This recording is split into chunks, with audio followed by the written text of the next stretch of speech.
Ini tajuk lain hadis akhirnya. Saat ni yang kita baca saat ni, tajuk di bawah qadri at-tariq idza ikhtalafu fihi. Di bawah tajuk bab qadri at-tariq idza ikhtalafu fihi.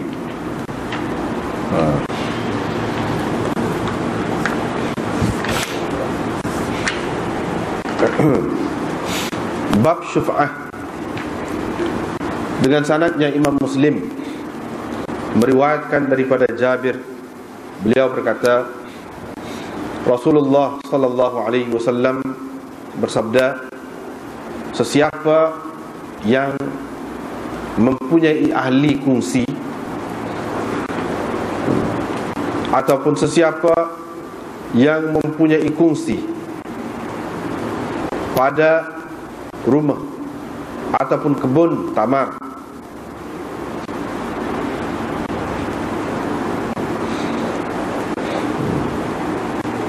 maka tidaklah boleh dia menjual selagi tidak memberitahu kepada kongsinya itu.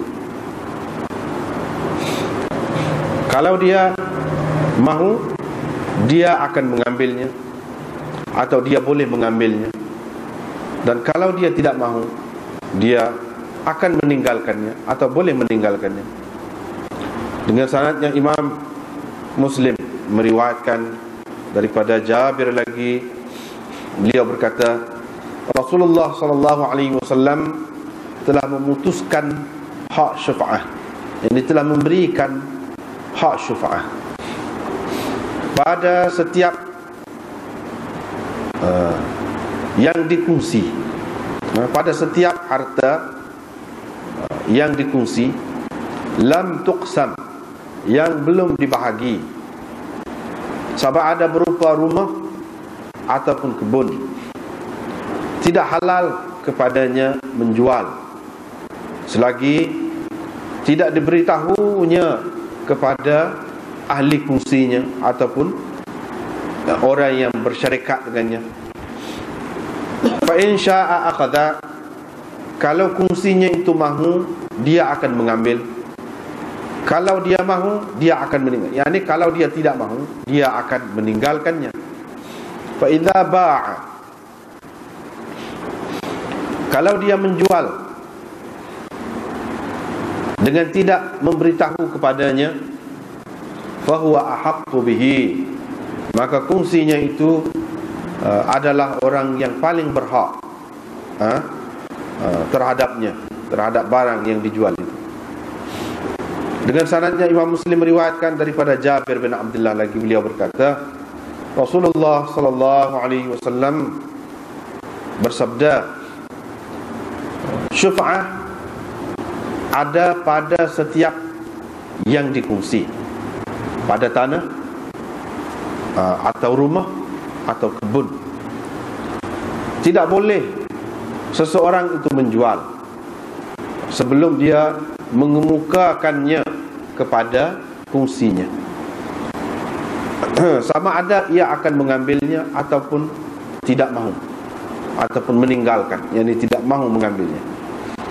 Kalau seseorang itu enggan, yakni enggan mengemukakan kepada kongsinya, fasyarikuhu ahaqqu bihi, maka kongsinya itu adalah orang yang paling berhak terhadap apa yang telah dijualnya, kalau dia tidak memberitahunya. Bab gharzil khashab fi jidaril jar, ini bab memasang ataupun memasukkan, menghunjam kayu ke dinding jiran, memasukkan ataupun memasang kayu dalam dinding jiran. Itu babnya. Dengan sanadnya Imam Muslim meriwayatkan daripada Abi Hurairah bahawa Rasulullah sallallahu alaihi wasallam bersabda, janganlah seseorang dari kamu menghalang jirannya daripada memasang kayu pada dindingnya. Qala, perawi berkata, ini perawi ini yang dibawa daripada Abu Hurairah lagi, iaitu A'raj. Kemudian Abu Hurairah berkata, mali arakum anha mu'ridin, heran Aku nampak kamu tidak menghiraukannya. Ataupun kenapa aku nampak kamu berpaling daripada hadis ini? Wallahi, demi Allah, pasti akan kulontar, pasti akan aku melontarnya di antara belikat-belikat kamu. Dengan sanad satu lagi itu pun supatu juga hadisnya. Lepas tu bab lain pula. Ini bab haram berlaku zalim dengan merampas tanah dan sebagainya. Dengan sanadnya Imam Muslim meriwayatkan daripada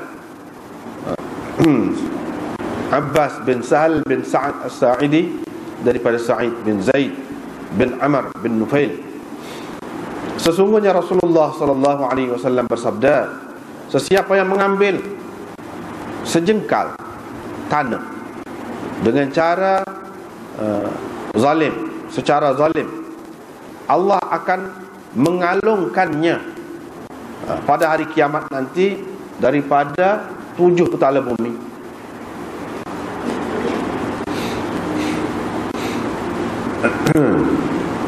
Dengan sanadnya Imam Muslim meriwayatkan lagi daripada orang yang sama yang tadi, Sa'id bin Zaid bin Amr bin Nufail, bahawasanya arwah telah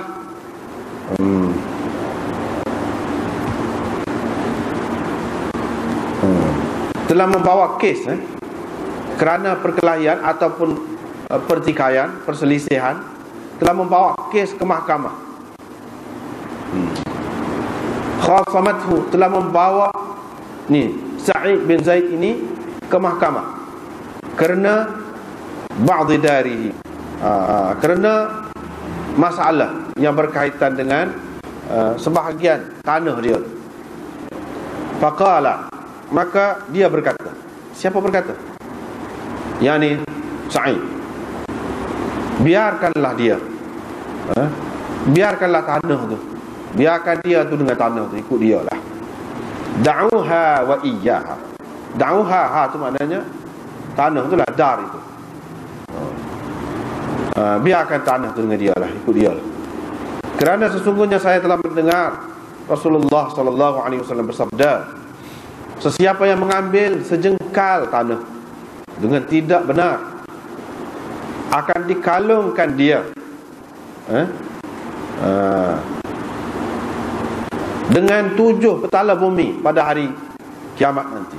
Ya Allah, kalau dia memang berdusta, maka engkau butakanlah matanya, penglihatannya, hilangkanlah penglihatannya, dan jadikanlah kuburnya di tanahnya sendiri, di kawasan rumah dia sendiri. Qala, perawi berkata, yang ni hak bawah lagi, hak bawah daripada Sa'id, iaitu Muhammad, Umar bin Muhammad menceritakan tadi, kata dia ayah dia cerita, Muhammad tu kata, saya tengok dia tu amya, buta, meraba-raba dinding rumah, sambil berkata, aku telah terkena doa Sa'id bin Zaid. Aku telah kena doa Sa'id bin Zaid. Satu ketika dia sedang berjalan-jalan di kawasan rumahnya, dia lalu dekat telaga dalam kawasan itu, kawasan tanah itu, lalu terjatuh ke dalam telaga itu. Maka telaga itulah yang menjadi kuburnya. Seterusnya riwayat daripada Hisham bin Urwah, daripada ayahnya, ini Urwah, bahawa Arwah binti Uwais telah mendakwa Sa'id bin Zaid. Dakwa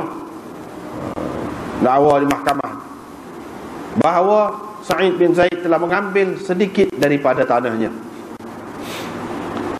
Maka dia bawa kes itu ke mahkamah, ke hadapan Marwan bin Al-Hakam. Sa'id berkata, akukah yang akan mengambil tanahnya, apa-apa daripada tanahnya, setelah aku mendengar Rasulullah sallallahu alaihi wasallam bersabda, akukah nak ambil setelah aku dengar. Marwan tanya, apa yang kau dengar daripada Rasulullah sallallahu alaihi wasallam? Dia berkata, saya telah mendengar Rasulullah sallallahu alaihi wasallam bersabda, sesiapa mengambil sejengkal bumi ataupun tanah dengan zalim, akan dikalungkan dia dengan 7 petala bumi. Faqala lahu Marwan pun berkata kepadanya, kalau begitu aku tidak akan minta lagi bukti. Selepas kau katakan begini, aku tak mahu minta lagi bukti lain daripadamu. Faqala, dan Sa'id itu pun kata, ya Allah, kalau dia memang berdusta, maka butakanlah matanya dan matikan dia di tanahnya. Qala, perawi berkata, dia tidak mati kecuali setelah hilang penglihatannya. Kemudian setelah ketika dia sedang berjalan-jalan di tanahnya, tiba-tiba dia terjatuh ke dalam satu lubang, lalu mati di situ. Dengan sanadnya lagi, Imam Muslim meriwayatkan daripada Sa'id bin Zaid. Dia berkata, saya telah mendengar Nabi SAW bersabda, sesiapa yang mengambil, supaya tadi juga lebih kuat itu yang hadis ni, lafaz, sejengkal bumi ataupun tanah dengan zalim, maka akan dipakaikan 7 petala bumi yang diambilnya itu sebagai kalung pada hari kiamat nanti kepadanya. Riwayat daripada Abi Hurairah, beliau berkata, Rasulullah sallallahu alaihi wasallam bersabda,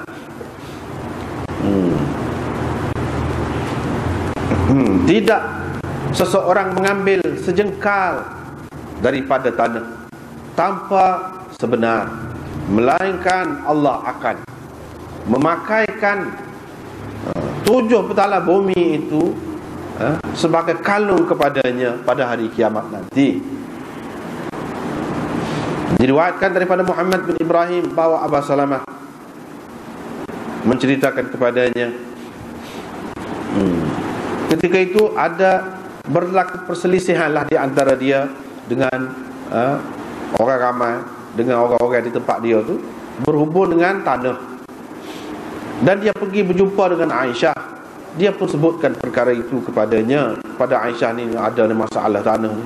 Aisyah pun kata, wahai Abu Salamah, ijtanibil ard, elakkan dirimu daripada terlibat dengan kes tanah ni. Kerana Rasulullah sallallahu alaihi wasallam bersabda, sesiapa yang menzalimi kadar sejengkal daripada tanah, akan dipakaikan tanah itu daripada 7 petala bumi kepadanya sebagai kalung. Lepas tu ini bab kadar jalan.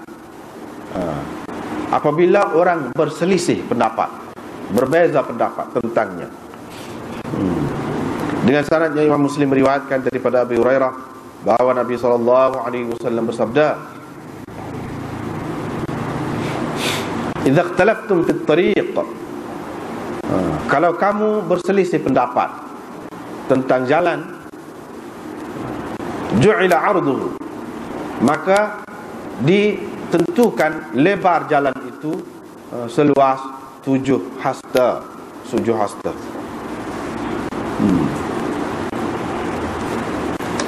Itulah beberapa bab yang kita baca, tak banyak mana, tapi perbahasan dia memang panjang juga lah. Mula-mulanya malam ni tentang syuf'ah. Jadi kita payah nak tak ada terjemah. Tak boleh nak terjemah syuf'ah ni makna gapo. Sebab syuf'ah ni diperkenalkan oleh Islam lah, oleh Nabi kita Muhammad sallallahu alaihi wasallam sebagai satu hak. Jadi tak ada lah dalam bahasa kita, tak ada. Sebab tu terjemah bab syuf'ah. Syuf'ah itu ialah satu hak. Hak apa? Hak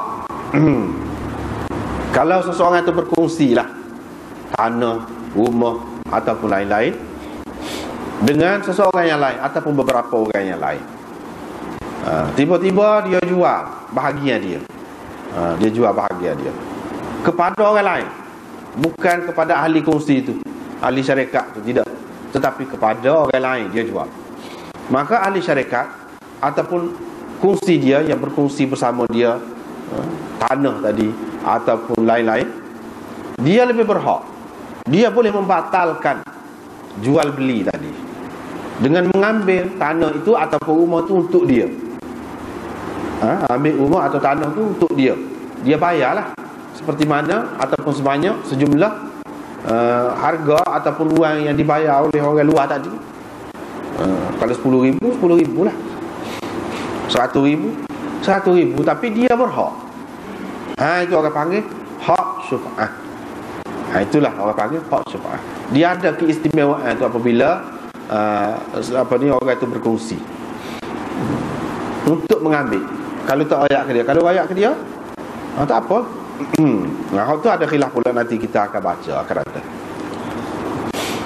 Kalau tak ayak ataupun mengikut setengah-setengah ulama, kalau ayak pun pada tujuan, dia masih ada lagi hak. Hak apa orang panggil? Hak syafa'ah. Hak syafa'ah tu iaitu hak syafa'a, yashfa'u syaf'an. Syaf' maknanya gabung dua. Asal makna dia wasyaf'i wal watr, demi yang genap dan yang ganjil. Dalam Quran pun ada syaf'. Asalnya daripada hak itulah. Maknanya genap, ada pasangan dia. Seseorang itu mula dia ada sebahagian aja daripada tanah tu ataupun rumah tu. Bila dia gunakan hak dia, apabila kawan dia jual, maka dia boleh gabungkan hak kawan dia tu dengan hak dia yang sudah ada. Situ dari segi kesesuaian, dari segi makna bahasa dia tu. Mana bertambahlah, bergabunglah milik tu, bertambahlah milik. Dia boleh guna hak syafa'ah, bawa ke mahkamah. Rakyat kata dia ni ahli kongsi, dan dia nak lah rumah tu. Dia nak rumah. Jadi bahagian hak dijual tu lah.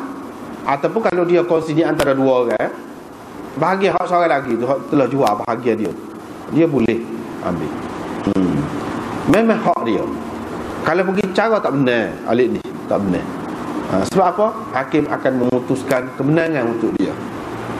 Dia bukan nak ambil saja, dia nak bayar juga, supaya dengan orang tu. Jadi kalau jual beli itu sudah berlaku dah pun boleh dibatalkan. Sebab apa? Sebab dia lebih utama.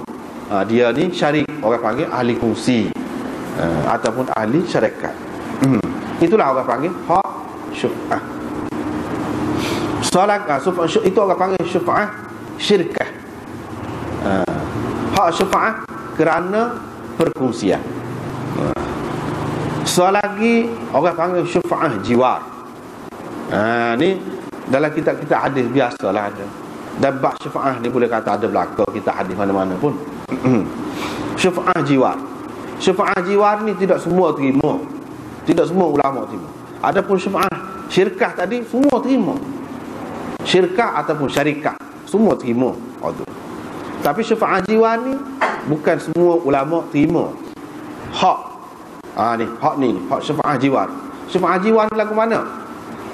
Dia tidak berkongsi dengan orang tu.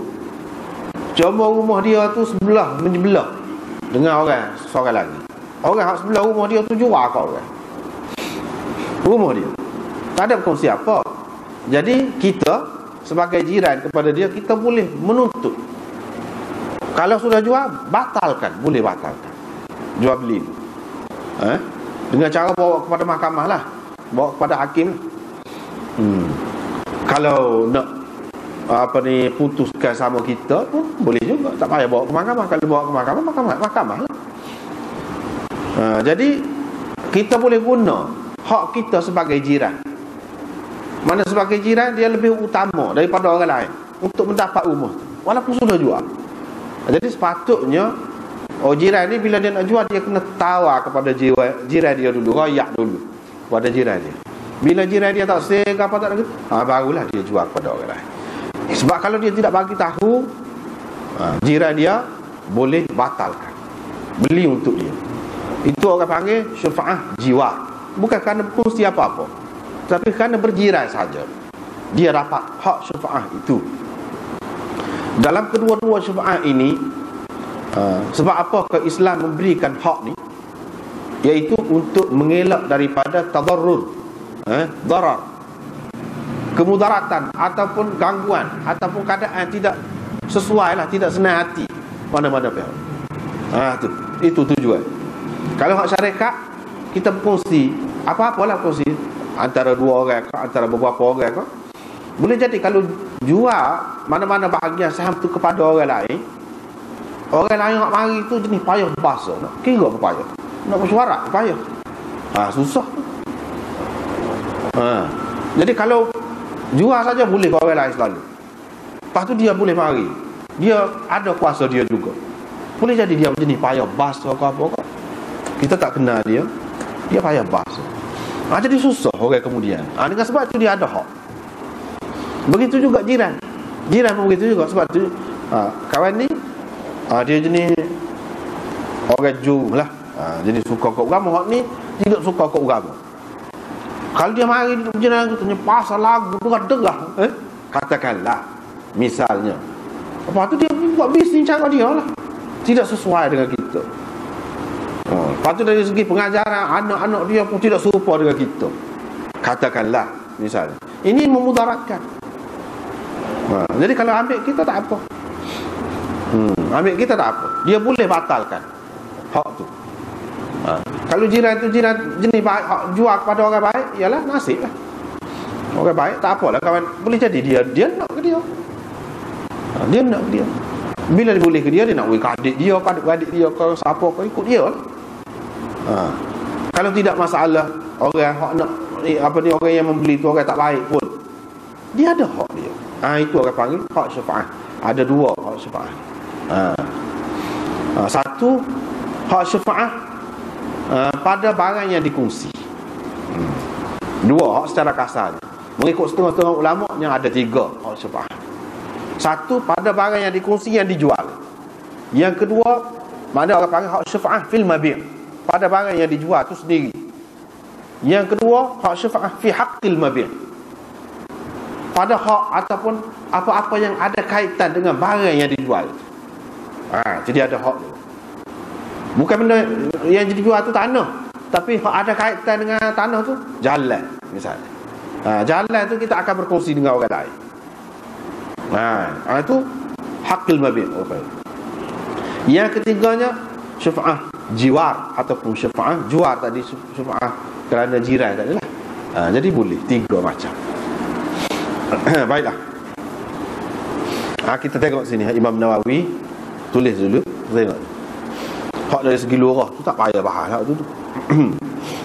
Dia kata ijma' orang-orang Islam tentang adanya hak syafaat ini untuk ahli kongsi.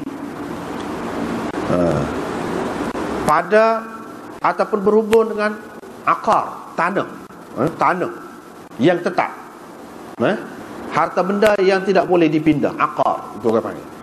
Ma lam yuqsam, selagi belum dibahagi. Kalau tak bagi lagi, mana kalau tanah tu betul-betul tanah syarikat, namanya ramah dalam tu, dalam gerai. Bukan bagi. Kalau bagi ni makna pecah lok dah. Ni nama dia suku, ni nama dia. Kalau hak tu tak boleh, tak ada hak syafaat tu.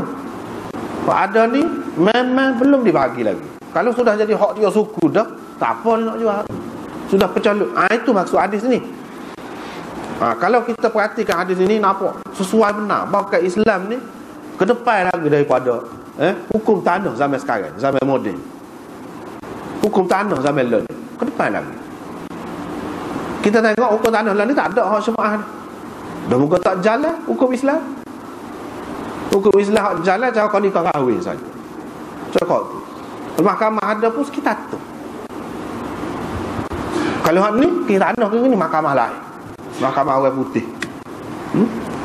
Kalau kita perhati, molek sangat kalau orang putih. Tapi dah jahil kita tak tahu. Barang yang ada pada kita ni rupa-rupanya mata tahu saja gitu. Tapi lah ni alhamdulillah ambil kutip balik dah. Cuma tak berapa reti nilai lagi. Tak berapa reti. Berapa harga sepatutnya kadang-kadang menjual murah gitu. Gitulah perbandingan. Kita tidak faham Islam kita tu sendiri. Itu masalahnya. Hak orang ramah tu cara orang ramah, hak pemimpin pun cara pemimpin tak faham juga. Tapi lah ni celak mata dah lah sikit. Banyak perkara dah ambil orang Islam tu. Lepas banyak lagi. Misalnya hak ni, tak ada dia ni. Tak ada lagi. Tak guna ni. Apatah lagi kita kata untuk jiran. Tak boleh jiran ikut dia. So, dia nak jual hak dia. Lepas tu nak jadi kuanda kepada jiran tu kalau tidak sesuai dengan jiran yang baru. Macam-macam boleh berlaku. Boleh jadi balah, boleh jadi gapo kan. Tapi kalau ada hak syafaat ni, selesai masalah. Tengok Islam tu jaga masyarakat tu bagaimana nak mengelak daripada pergaduhan, perselisihan, pertengkaran dengan cara hukum tu dulu lagi dia buat.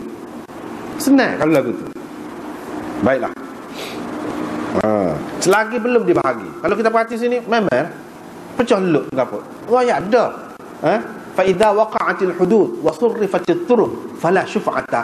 Tu hadis mana-mana ada hak tu. Bila sudah ditentukan had dan sudah dibuka jalan, buat jalan, maka tidak ada lagi hak syuf'ah. Apa makna tu? Maknanya kalau kita ni pecah luk. Bila pecah luk kan dia kena siap lalu bahagian jalannya, biar tertul lalu. Ni bahagian dia, seluah mana. Tapi kalau ketika masih syarikat tu, tak tahu bahagian saya hak mana. Tak boleh nak kata ni tak boleh nak kata. Cuma orang duduk buat dia buat rumah sini itu kira-kira saja. Kalau atas nama syarikat ni tak boleh nak kata ni betul-betul hak saya. Tak boleh kata. Syarikat tu maknanya sesuatu tu dikongsi bersama musya'an secara keseluruhan. Secara keseluruhan. Cumanya atas dasar tolak ansur orang dibuat rumah tepi ni, orang dibuat rumah tepi ni gitu. Tapi pada hakikatnya tak tahu hak mana-mana. Cuma adalah bahagian dia sekian-sekian banyak. Ada. Atas tanah tu misalnya kita kata. Gitu. Jadi Islam ni sudah royak dulu lagi. Kalau orang ambil loan ni, ada dah waktu tu. Ada dah. Bila pecah loan, dia boleh jual lah. Muka dia ada geran. Kalau loan ni, bila pecah loan, dia boleh pegang geran sendiri. Bila pun ada geran sendiri, dia boleh jual. Itulah benda hak royak ni pun. Jadi hak cerita ni selagi dikongsi. Dikongsi dan belum dibahagi apa-apa lagi. Hak tu memang ada hak ahli kongsi dia. Sebab apa dia akan jadi susah. Tapi kalau sudah jadi suku dah, dia ada gerai dia sendiri, tak ada timbul masalah dah. Moga jalan ke apa ada dah, hak pun jelas dah ke mana-mana. Gitu. Kita tengok dulu ijma' ulama. Ijma' orang-orang Islam, Imam Nawawi kata tentang memang ada hak syafaat ni kepada ahli kongsi pada harta tetap. Aqad itu makna harta tetap. Harta tetap ni macam tanah, rumah yang tidak boleh dipindahkan itu harta tetap bagi kami. Kenapa? Selagi tidak dibagi. Ulama mengatakan hikmah kenapa agama ni terima hak syafaat ni iaitu izalatud darar 'anil syarik, iaitu menghilangkan kemudaratan. Takut balas anilah tak senang hati, gaduh. Itu nak mengelak daripada itu. Dan disebutkan secara khusus akar harta tetap itu ialah kerana hak ni lah hak lebih banyak mudarat dia nya. Lebih banyak mempunyai punca pergaduhan itu. Kemungkinannya banyak. Itu yang pertama. Sepakat dah tu. Wattafaqu, mereka sepakat juga tentang tidak ada hak syafaat pada binatang. Ini tidak ijma'. Ittifaq. Tadi dia sebut ijma'. Lain tu wa ajma'al muslimun tadi. Ni wattafaqu. Beza tu. Kalau dalam istilah kitab mereka bersepakat. Sepakat ni tidak semesti maknanya tak ada beza. Sepakat ni mengikut hak kebanyakan lah. Gitu. Kalau ijma' tu lebih kemah lagi. Mana sehingga tak ada khilaf lah. Gitulah boleh dikatakan. Mana dari segi asal makna ijma' tu tak ada khilaf. Barulah jadi ijma'. Tentang binatang, pakaian dan mata benda dan lain-lain barang yang boleh dipindah. Hak tu ittifaq. Tapi Qadhi Iyad dia kata ada pendapat sesetengah orang yang ganjil. Dia mengatakan syafaat ini, hak syafaat ini ada pada mata benda, barang-barang. Ini adalah satu riwayat daripada Atha. Dan hak syafaat ini ada pada setiap benda. hatta pada kain sekalipun. Itulah yang disebutkan daripada Atha oleh Ibnul Munzir.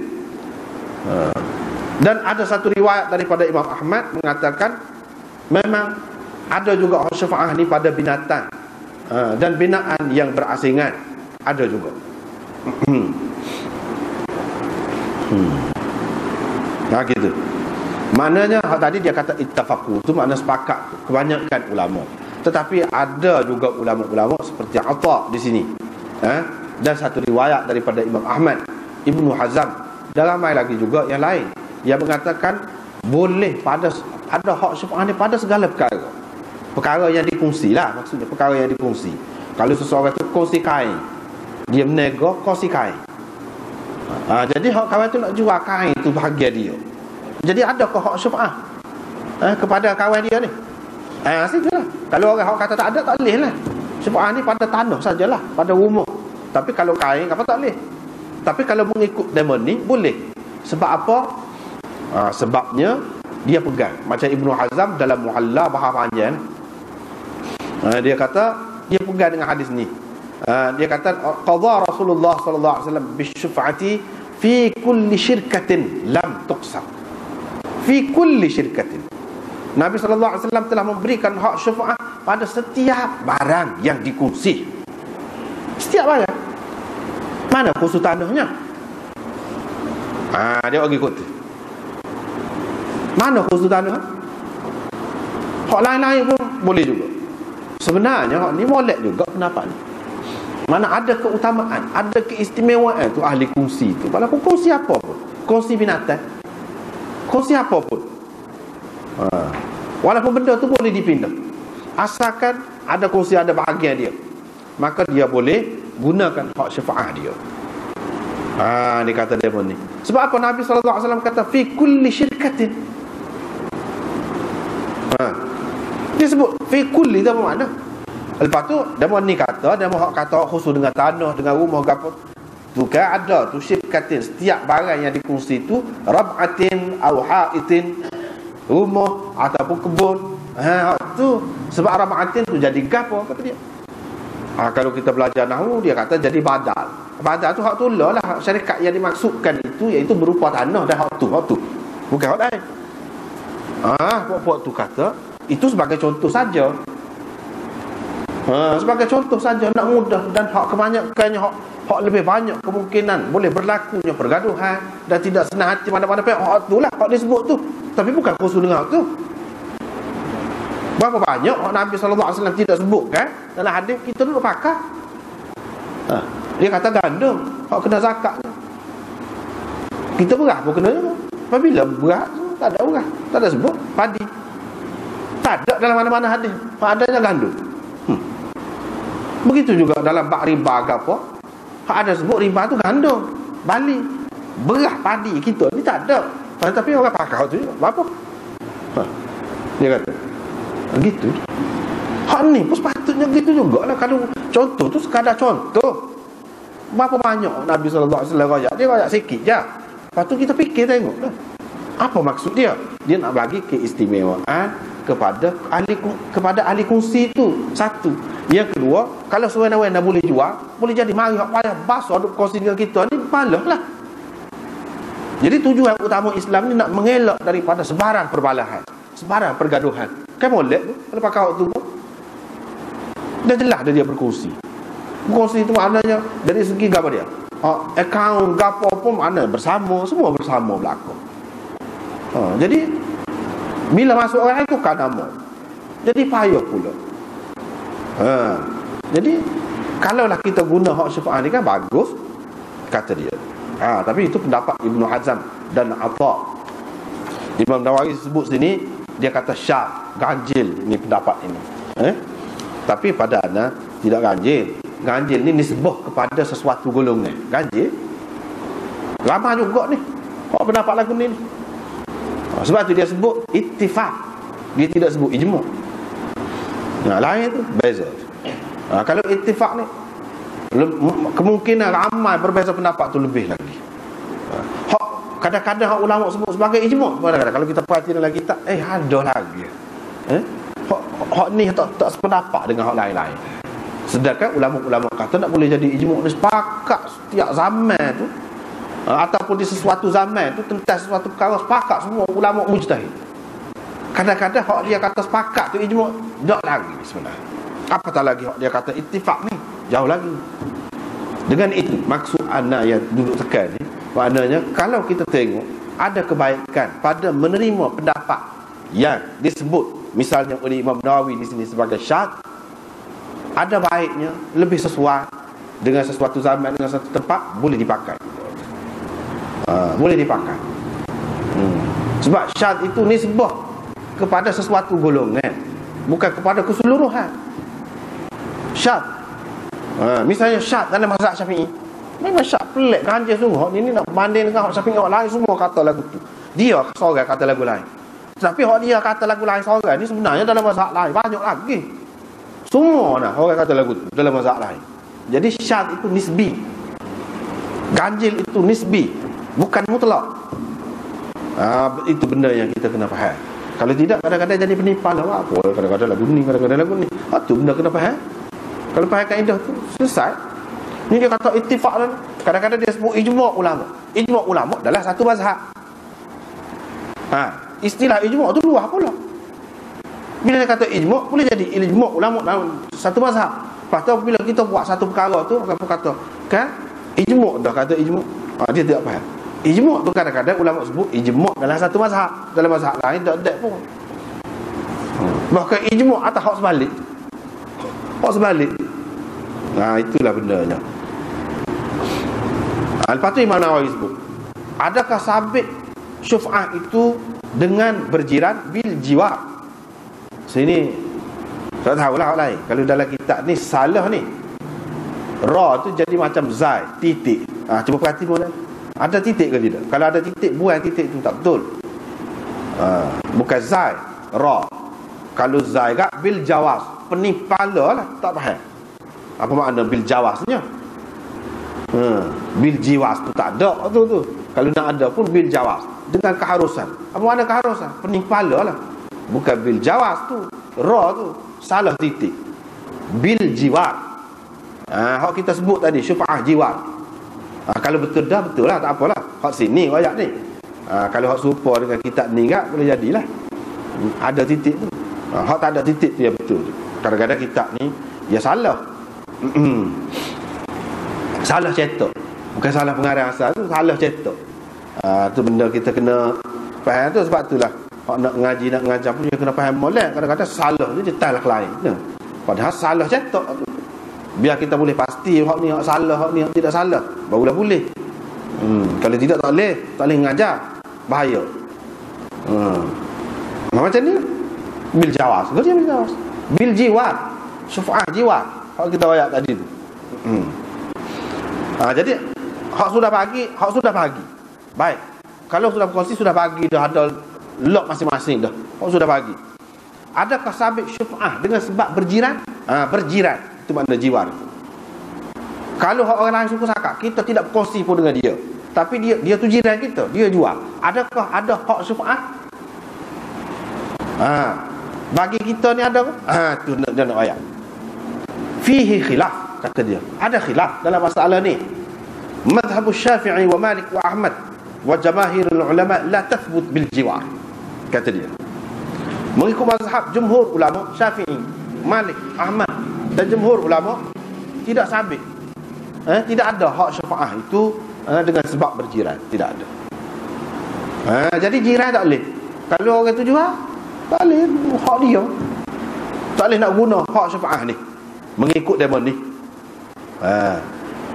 Ibnul Munzir menyebutkan ini juga pendapat Umar bin Khattab, Uthman bin Affan, Sa'id bin Musayyab, Sulaiman bin Yasar, Umar bin Abdul Aziz, Zuhri, Yahya al-Ansari, Abi Ziyad, Rabi'ah, Malik, Al-Auza'i, Mughirah bin Abdul Rahman, Ahmad, Ishaq dan Abi Thawr.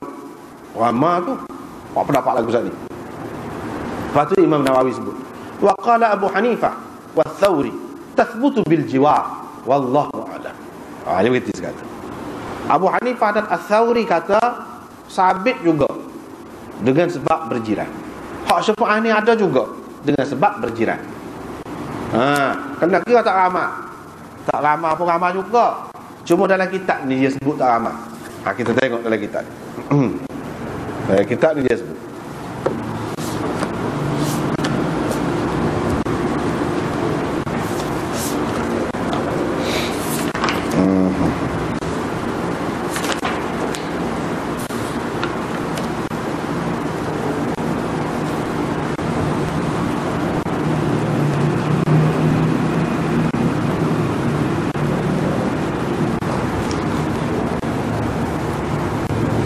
Di antara yang berpendapat begini, ada hak syafaah jiwar ini disebut sini. Ibnu Sirin, ni Imam Nawawi tak sebut. Ibnu Syubrumah, ni ulama-ulama mujtahid lakon ni. Ibnu Abi Layla, Sufyan Ats-Tsauri, dan dia tak sebut pula sini Imam Bukhari. Imam Bukhari kata ada syafaah jiwar ini. Kebetulan semalam dua ni mana ada Bukhari, mengajar Bukhari tu cerita pasal ni juga, cara syafaah ni juga. Sebenarnya bab Bukhari syafaah dia tu lama dah tinggal, tapi ada cerita tentang syafaah ni. Semalam ke apa tu, cara pasal tu lah. Memang Imam Bukhari terima. Jadi pada anaknya bagus diterima. Syafaah ni ada tiga lah kata tadi, bukan sah saja. Hak jumhur ulama kebanyakan itu kata sah syafaah. Syafaah hak syarikat tadi, hak lain tak ada.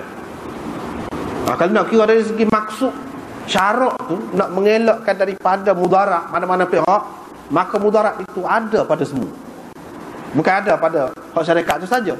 Jiran pun tidak kurang juga mudaratnya, bahayanya, menyusahkan, mengganggu. Tidak kurang juga. Serupa dengan ahli kongsi juga. Jadi sepatutnya diterima juga. Apalagi ada dalil-dalil dia banyak juga. Banyak juga dalil-dalil dia. Tak apalah, tu kita bincang kemudian. Jadi nak ceritanya, hak ni terima. Apa ni syafaah syarikat tu saja. Hak ni terima syafaah syarikat pun dia terima, dan syafaah jiwar pun terima. Syah Waliullah cuba berjamuk kedua-dua pendapat. Dia kata hak moleknya bagi dia kata kita pakai hak syafaah syarikat ni. Hak syafaah syarikat ini apa ni, dia laku berdasarkan mahkamah, hukum mahkamah. Maknanya kalau bawa ke mahkamah tak benar. Adapun hak syafaah jiwar ni berdasarkan hubungan maruah gapo gitu saja.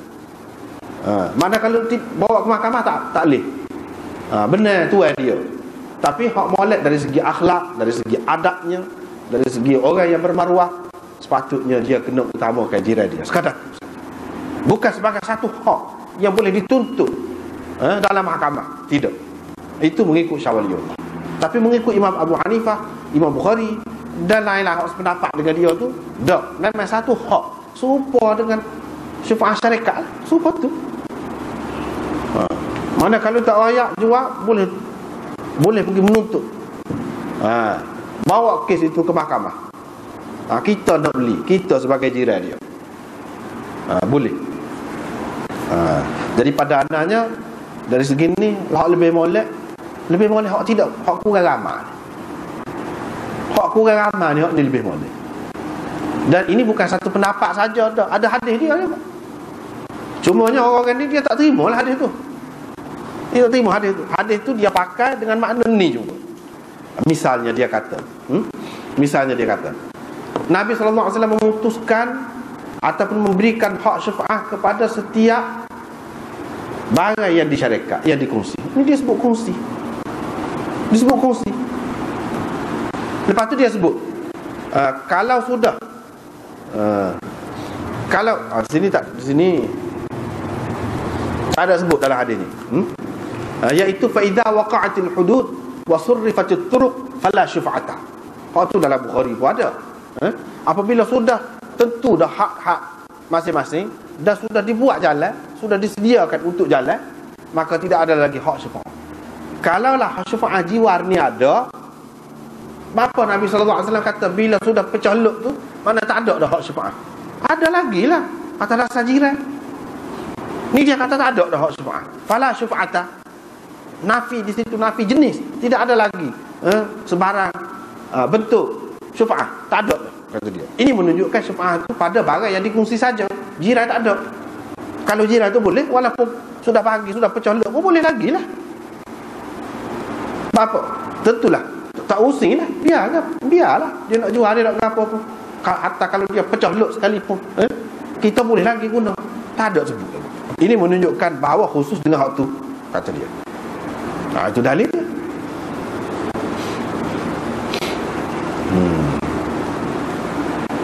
Tetapi ulama-ulama lepas tu dia kata hadis tu, misalnya al-jaru ahaqqu bisaqabihi, dalam Bukhari itu, jiran lebih berhak terhadap harta ataupun terhadap barang jirannya. Rumah, saqab itu dengan makna rumah ataupun kediaman ataupun tanah jirannya. Dia kata kalau hadis itu maksudnya jiran yang bersyarikat. Dia takwil lagu tu. Bukan jiran saja, bukan semata-mata jiran. Ataupun jiran lebih berhak terhadap tanah ataupun rumah jiran dia tu, maknanya dia lebih patut dari segi adab, dari segi akhlak saja. Molek kita tawar kepada dia dulu. Gitu saja. Lebih berhak, gitu. Bukan makna lebih berhak tu maknanya dia boleh batalkan jual beli. Sebelum benda tu tak boleh lagu tu. Lebih berhak dari gitu saja. Mana tuan punya tanah tu, hak nak jual tu dia royak kepada kawan dia dulu. Gitu saja. Tidak kata hak tu mana dia boleh menuntut. Itu makna ahakku, lebih berhak tu. Kalau kita pakai lebih berhak tu dengan makna lebih berhak secara mutlak, kata dia, kalau lagu tu lebih berhak daripada ahli kongsi jugalah, jiran. Cuma dia pakai lagu tu. Kawan ni dia berkongsi tanah tu, rumah tu. Lepas tu dia jual, salah seorangnya jual bahagia dia. Ni jiran tidak berkongsi. Jiran tu lebih berhak terhadap harta ni bermakna dia lebih berhak daripada ahli kongsi kok.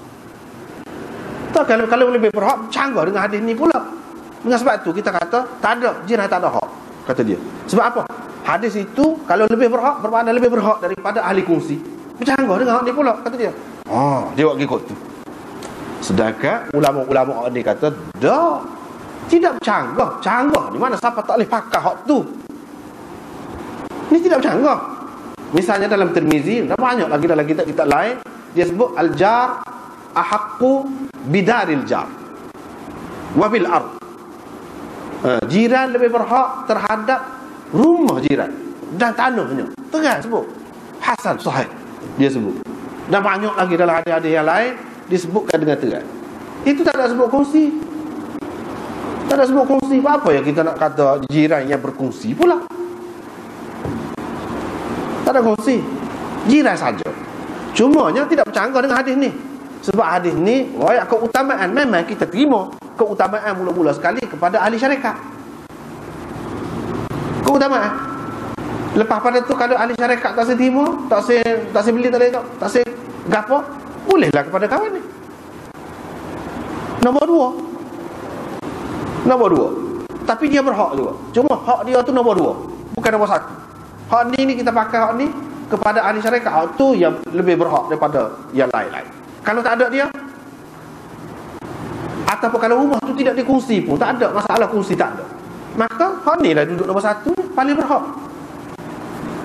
Jiran ni. Dan kalau rumah tu tidak, ataupun tanah tu tidak dikongsi, hak sebelah tanah dia tu tidak dikongsi, dia lah yang lebih berhak. Tapi kalau tanah tu dikongsi, maka ahli kongsi tu lebih berhak, nombor 1. Kalau ahli kongsi dia tak mau beli, tak apa, maka jiran boleh. Hak dia nombor 2. Dan kita tak boleh kata ahakku tu lebih berhak tu sehingga lebih berhak daripada ahli kongsi. Tak mesti gitu. Dalam bahasa Arab tak mesti gitu. Isim takdil kadang-kadang dipakai dengan makna nisbi. Ahaqiyah tu ahaqiyah nisbiyah. Ahaqiyah nisbiyah. Bukan maknanya paling berhak daripada sekalian yang lain. Dah.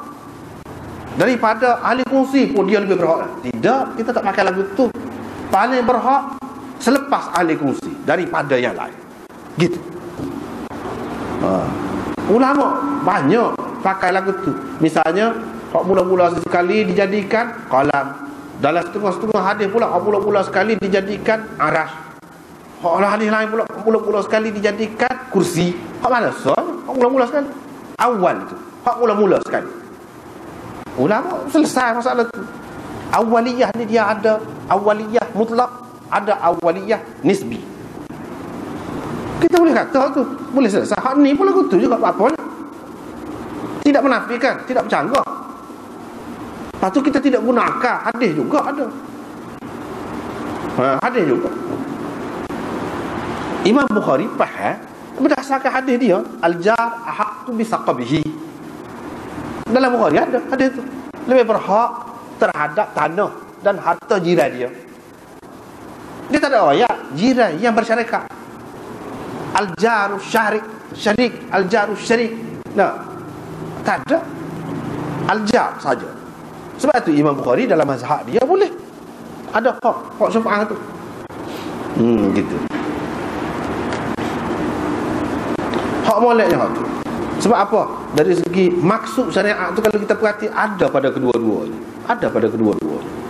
Dengan sebab itu apa sebab kita nak khususkan dengan hak ni hak syarikat saja? Hak jiran apa? Banyak hadis-hadis dia. Kalau nak tengok boleh tengok dalam kitab Takmilah Fathul Mulhim ni. Di antaranya dalam ni sebut balik ni, hujah balik ni. Hujah balik ni sudah sebut tadilah. Hak itulah dia faham daripada hak ni. Dia faham daripada hak ni. Syarikat saja. Setiap hak syarikat saja. Tapi hak setiap hak syarikat tu pun dia faham ala kesepit. Bukan semua juga. Tanah dan harta tetap yang dikongsi hak tu saja. Sepit. Apa salahnya kalau kita keluar dalam dunia yang semakin luas, dari segi urusan dia, perniagaan dia, cara hidup dia pun semakin luas. Kalau kita ambil itu pun tidak salah, dia ada dalil juga. Dia ada dalil juga.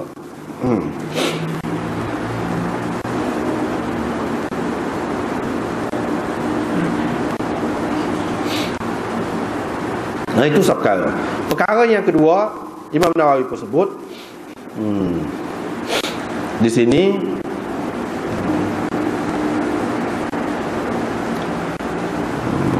tidak ada baca semua lah.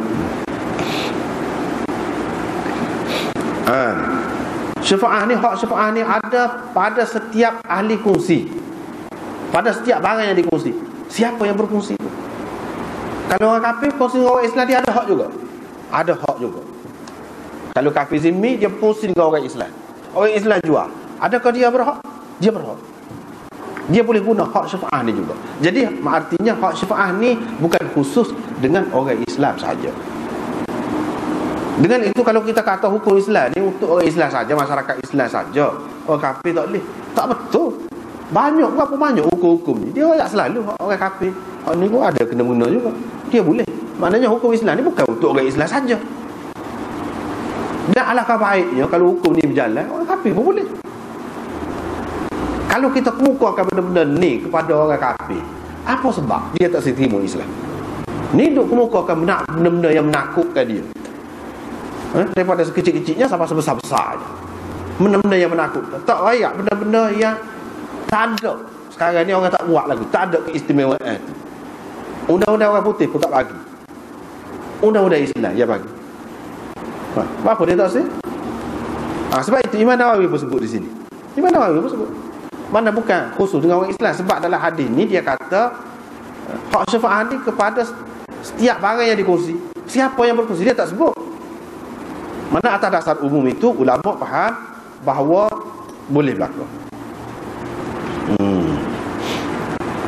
Begitu juga. Itu yang pertama. Hak ni pendapat Malik, Abu Hanifah dan jumhur ulama kata lagu itulah. Lepas tu hak syafaat ni adakah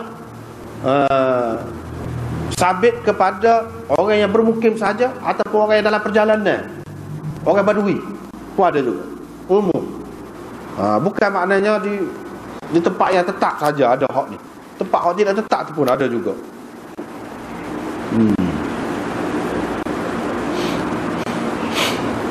Walaupun ada khilaf lah di situ, ada khilaf.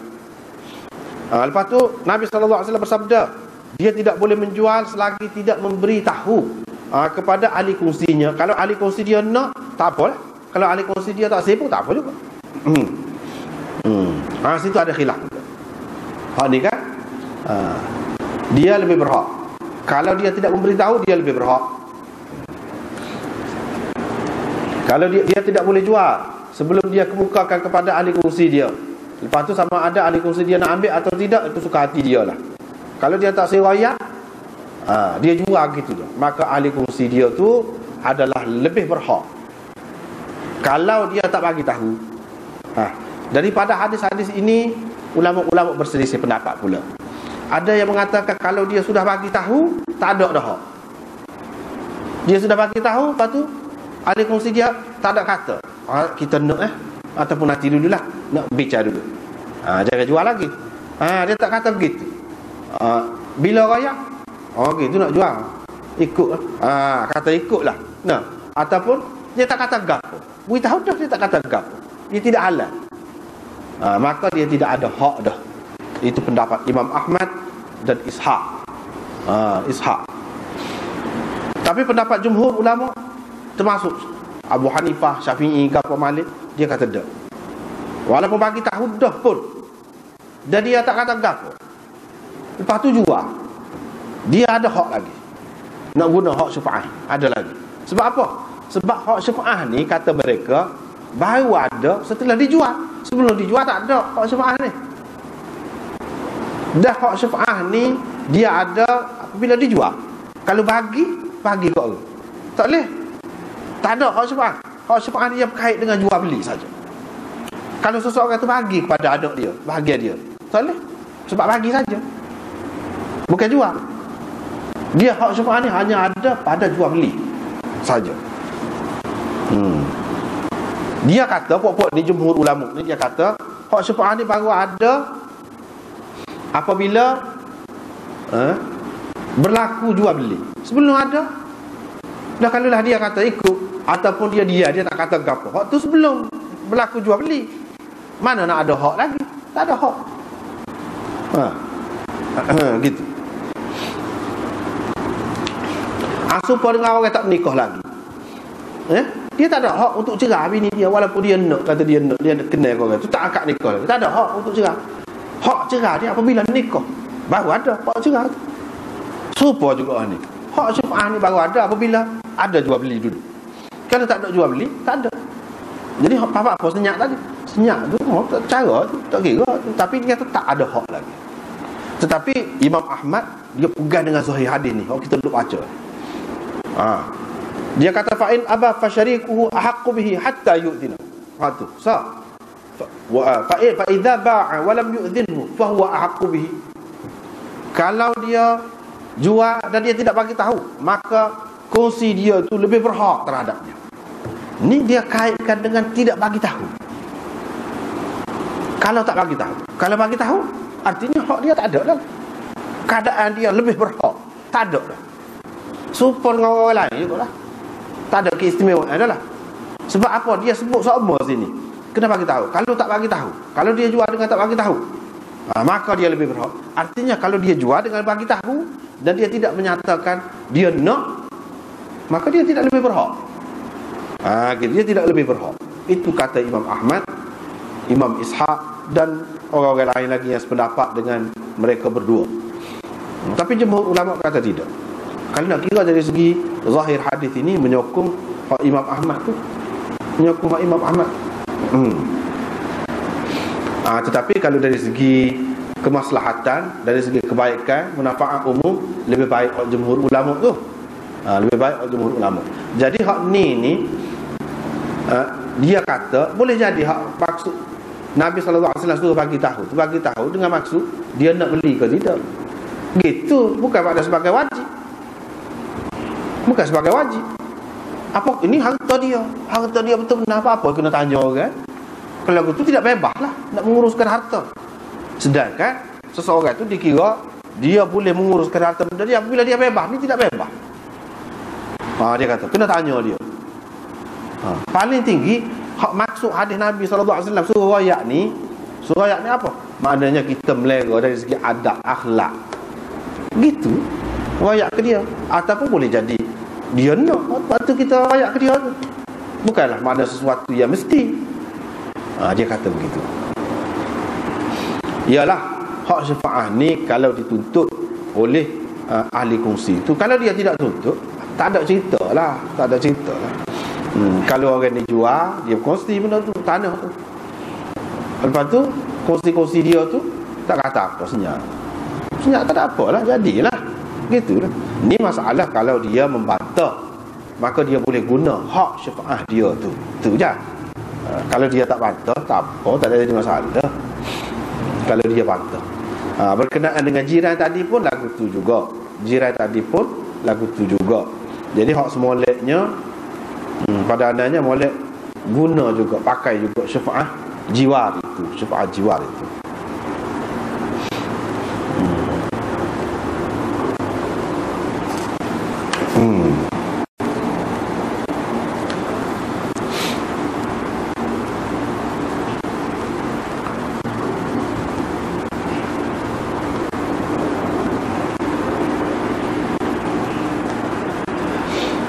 Jadi jumhur ulama ni kata makruh saja jual tu, bukan siapa tak sah. Makruh saja. Ni dalam syarah Imam Nawawi dia sebut makruh saja. Kalau jual tanpa beritahu, bukan siapa tak sah jual beli, makruh. Lepas pada tu gharzil khashab fi jidaril jar. Gharzil khashab fi jidaril jar. Sekat tu lah.